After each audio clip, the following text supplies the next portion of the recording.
মধ্যপ্রাচ্যের মানচিত্রে কি ধীরে ধীরে তৈরি হচ্ছে নতুন এক নিরাপত্তা বলয়? তুরস্ক, সৌদি আরব ও পাকিস্তানের প্রতিরক্ষা চুক্তির পর প্রশ্ন উঠেছে, এই জোট কি এবার ছড়িয়ে পড়বে আরও কয়েকটি গুরুত্বপূর্ণ দেশে?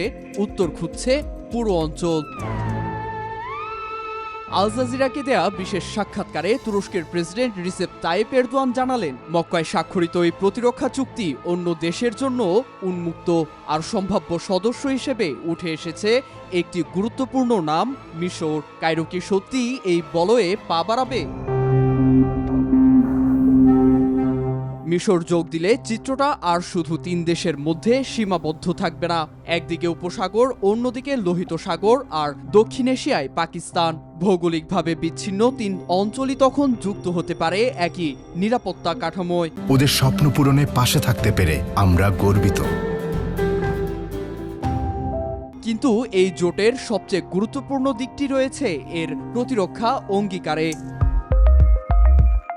চুক্তির শর্ত অনুযায়ী ৩ দেশের যে কোনো একটির উপর সশস্ত্র হামলাকে বিবেচনা করা হবে ৩ দেশের উপর হামলা হিসেবে। অর্থাৎ একটি দেশে আঘাত এলে প্রতিক্রিয়া আসতে পারে ৩ দিক থেকেই। মিশরের মতো দেশ যুক্ত হলে এই প্রতিরোধ কাঠামোর পরিধি আরও বাড়তে পারে, আর সেখানেই শুরু হচ্ছে বড় হিসাব নিকাশ। কারণ মধ্যপ্রাচ্যে এরই মধ্যে ইরান ইসরায়েল উত্তেজনা, গাজা যুদ্ধ এবং লেবানন সিরিয়া ঘিরে সংঘাত আঞ্চলিক নিরাপত্তাকে নড়বড়ে করে দিয়েছে। এমন সময়ে তুরস্ক, সৌদি আরব ও পাকিস্তানের এই সমঝোতা শুধু সামরিক সহযোগিতা নয়, এটি আঞ্চলিক শক্তিগুলোর অবস্থানও নতুন করে নির্ধারণ করতে পারে। আর সেই পরিবর্তনের ইঙ্গিত মিলেছে আঙ্কারার অবস্থানেও।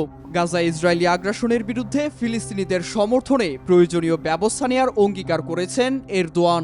সিরিয়ায় স্থিতিশীলতা ফেরাতে তুরস্কের ভূমিকা অব্যাহত রাখার কথা জানিয়েছেন তিনি। লেবাননে ইসরায়েলি হামলা নিয়েও প্রকাশ করেছেন উদ্বেগ।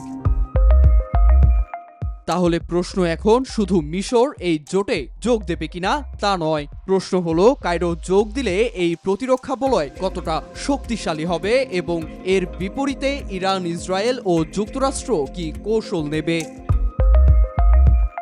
কারণ উপসাগর থেকে লোহিত সাগর, সেখান থেকে দক্ষিণ এশিয়া পর্যন্ত যদি একই নিরাপত্তা কাঠামো গড়ে ওঠে, তাহলে মধ্যপ্রাচ্যের পুরনো শক্তির ভারসাম্য বদলে গিয়ে শুরু হতে পারে এক নতুন ভূরাজনৈতিক অধ্যায়।